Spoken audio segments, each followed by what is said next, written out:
सोच के देखिए, हमारी स्मार्ट वॉच, घर का स्मार्ट स्पीकर, यहाँ तक कि स्मार्ट फ्रिज भी, ये सब आपस में एक नेटवर्क में बात कर रहे हैं। लेकिन एक सवाल है, क्या इनकी बातचीत को कोई और भी सुन रहा हो सकता है? चलिए, आज इसी सुरक्षा के राज को खोलते हैं। बिल्कुल सही। आजकल हर तरफ स्मार्ट डिवाइसेस हैं।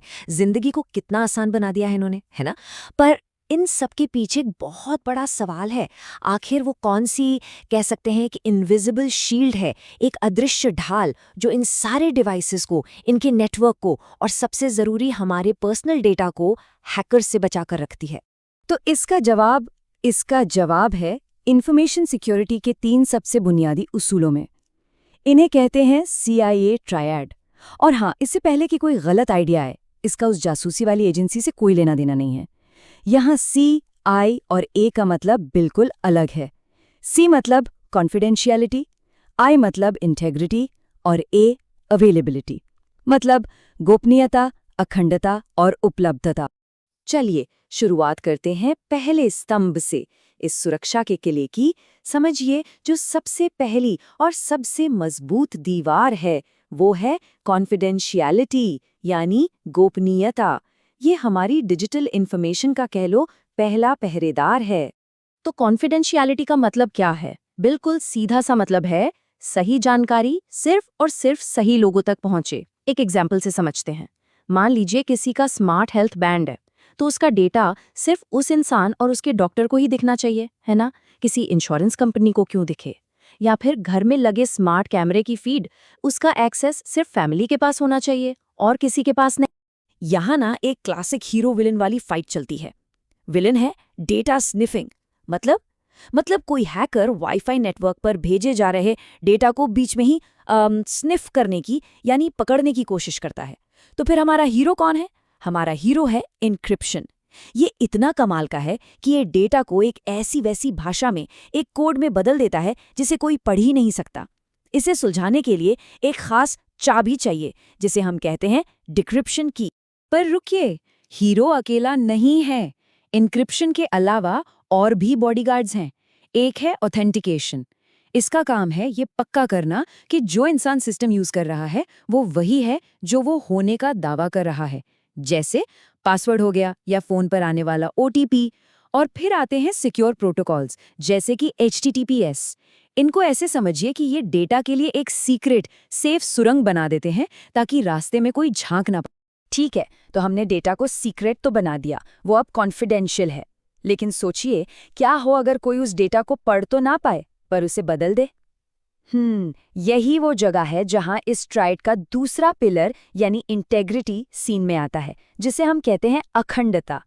इंटेग्रिटी का काम है ये गारंटी देना कि डेटा बिल्कुल वैसा ही है जैसा उसे भेजा गया था, एकदम एक्यूरेट, कंप्लीट, उसमें जरा सा भी बदलाव न किया गया हो। सोच के देखिए, अगर किसी ने अपने स्मार्ट ओवन को 200 डिग्री पर सेट करने का कमांड भेजा और बीच में किसी हैकर ने उसे बदलकर 400 डिग्री कर दिया, सोच सकते हैं कितना बड़ा गड़बड़ हो सकता है। बस इंटेग्रिटी इसी तरह की डेंजरस टैंपरिंग को रोकती है। तो यहाँ हमारा विलेन कौन है? डेटा टैंपरिंग, यानी डेटा से छेड़छाड़। और इसका जवाब है डिजिटल सिग्नेचर। ये ना डेटा के ऊपर एक तरह की invisible, tamper proof digital seal जैसा काम करता है।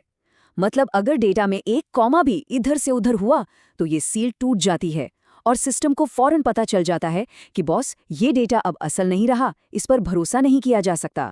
इससे करने के लिए हैशिंग जैसे टूल्स का इस्तेमाल होता है। हैशिंग क्या करता है? ये डेटा का एक यूनिक डिजिटल फिंगरप्रिंट बना देता है। बड़ा सिंपल फंडा है, अगर डेटा बदला तो फिंगरप्रिंट भी बदल जाएगा, पकड़ा गया। और हाँ, सिक्योर फर्मवेयर अपडेट्स भी बहुत जरूरी है।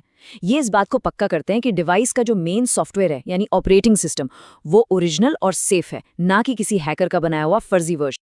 ओके, तो अब तक हमारा डेटा सीक्रेट भी हो गया और भरोसेमंद भी, कॉन्फिडेंशियलिटी भी है, इंटेग्रिटी भी है। लेकिन इस सब का फायदा क्या अगर ऐन मौके पर, जब उसकी सबसे ज्यादा जरूरत हो, वो मिले ही नहीं?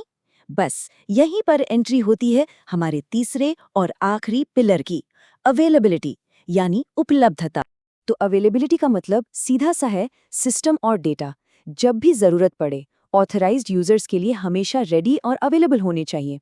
जरा इस सिचुएशन को इमेजिन कीजिए। घर में कोई घुसपैठिया आ जाए और ठीक उसी वक्त सिक्योरिटी कैमरा ऑफलाइन हो जाए, या फिर किसी पेशेंट का स्मार्ट पेसमेकर ही काम करना बंद कर दे। ये कितनी क्रिटिकल सिचुएशंस हैं। अवेलेबिलिटी ऐसी ही जानलेवा स्थितियों को होने से रोकती है। इसका सबसे बड़ा दुश्मन है DDoS attack, denial of service. इसे समझने का एक बहुत मजेदार तरीका है। सोचो, कोई मजाक में किसी के दरवाजे पर एक साथ हजारों फूड डिलीवरी ऑर्डर्स भेज दे। होगा क्या? असली मेहमान बेचारा अंदर ही नहीं आ पाएगा। DDoS अटैक बिल्कुल यही काम करते हैं। ये किसी वेबसाइट या सर्विस पर इतना ज्यादा फेक ट्रैफिक भेजते हैं कि असली यूजर्स के लिए वो सर्विस पूरी तरह ठप पड़ जाती है। तो इसका सोल्यूशन है रिडंडेंसी, मतलब एक से ज्यादा सर्वर और नेटवर्क हमेशा तैयार रखना। एक रास्ता बंद हुआ तो दूसरा तो खुला है। इसके अलावा रेगुलर मेंटेनेंस भी बहुत जरूरी है, जैसे गाड़ी की सर्विस होती है, ताकि अचानक बंद न पड़ जाए। और एक और चीज, कुछ चालाक हैकर्स ना डिवाइस की बैटरी ड्रेन करने वाले अटैक करते हैं, ताकि डिवाइस ही ऑफलाइन हो जाए। तो इन अटैक से बचाना भी अवेलेबिलिटी का ही एक बहुत इंपॉर्टेंट हिस्सा है। तो अब तक हमने इन तीनों पिलर्स को अलग अलग समझा, कॉन्फिडेंशियलिटी, इंटेग्रिटी और अवेलेबिलिटी। लेकिन इनकी असली ताकत अकेले काम करने में नहीं है, बिल्कुल नहीं। इनकी असली पावर है एक टीम की तरह, एक साथ, एक दूसरे के लिए काम करने में। ये एक अटूट ट्रायड है। इसे समझने का सबसे अच्छा तरीका है एक 3 पाया स्टूल। एक 3 पैरों वाला स्टूल इमेजिन कीजिए। ये एकदम परफेक्ट एग्जाम्पल है। अगर उसका एक भी पैर, चाहे वो कॉन्फिडेंशियलिटी हो, इंटेग्रिटी हो या अवेलेबिलिटी, कमजोर पड़ जाए या टूट जाए तो क्या होगा? पूरा का पूरा स्टूल, पूरा सुरक्षा का ढांचा धड़ाम से नीचे गिर जाएगा। ये तीनों एक दूसरे पर इस कदर निर्भर हैं। और ये देखिए, इससे सब कुछ एकदम साफ हो जाता है। कॉन्फिडेंशियलिटी यानी हमारे प्राइवेट IoT डेटा पर ताला लगाना, इंटेग्रिटी यानी उस डेटा को सच्चा और भरोसेमंद रखना, और अवेलेबिलिटी ये पक्का करना कि वो सर्विस हमेशा ऑन रहे, हमेशा काम करे। ये तीनों मिलकर ही हमारी इस कनेक्टेड दुनिया के, कह सकते हैं, अदृश्य रक्षक हैं। तो साफ है, ये 3 सिद्धांत हमारी डिजिटल दुनिया को सेफ रखते हैं। लेकिन जैसे जैसे हमारी जिंदगी का हर छोटा बड़ा हिस्सा इन डिवाइसेस से जुड़ता जा रहा है, एक आखिरी और बहुत बड़ा सवाल सामने आता है। इस सुरक्षा की आखिरी जिम्मेदारी आखिर है किसकी? क्या ये उन कंपनियों की है जो ये डिवाइसेस बना रही हैं, या सरकार की जिसका काम नियम बनाना है, या फिर हम सबकी जो इन डिवाइसेस को रोज इस्तेमाल करते हैं? ये एक ऐसा सवाल है जिस पर सोचना बहुत